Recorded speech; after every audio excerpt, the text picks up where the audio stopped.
Elle ne s'en rend probablement pas compte, mais depuis son arrivée dans la métropole, cette baleine à bosse attire les foules.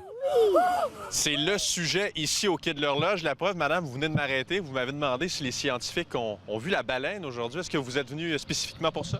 Oui, bien sûr, avec ma fille. Est-ce que vous l'avez vue, la baleine à bosse? Non, pas encore. Mais qu'est-ce qu'un rorqual à bosse, au juste? D'une longueur de 13 à 17 mètres, d'un poids de 30 à 40 tonnes, il peut vivre environ jusqu'à 80 ans. Population mondiale estimée à 55 000. Nous voilà maintenant sur l'île Sainte-Hélène. On vient d'ailleurs de repérer la fameuse baleine à bosse. Présentement, il y a une équipe du réseau québécois d'urgence pour les mammifères marins qui observe son comportement.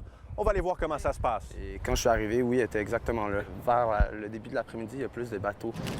Est-ce qu'on a une idée de comment elle se porte? Avec ce qu'on voit à distance, c'est un animal qui semble en bon état corporel, une bonne condition de chair. C'est pas un animal qui est maigre. À quoi vous servent là, ces appareils technologiques-là? Va noter les observations, qu'est-ce que la baleine fait, combien de fois est-ce qu'elle respire par heure, par exemple.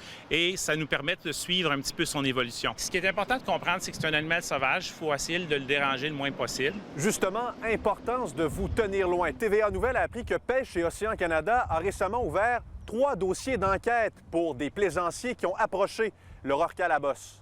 La loi stipule pourtant qu'il est interdit de s'approcher de ce mammifère marin à moins de 100 mètres. Dans la loi sur les pêches, ça stipule que le maximum d'amende peut aller jusqu'à 500 000 $. Vous avez bien entendu. Alors, pas de problème pour l'observer. Elle devrait rester dans la région encore quelques jours, voire peut-être quelques semaines. Espérons qu'elle regagne rapidement, toutefois, son habitat naturel qui se trouve à des centaines de kilomètres d'ici. Andy Saint-André, TVA Nouvelle, Montréal.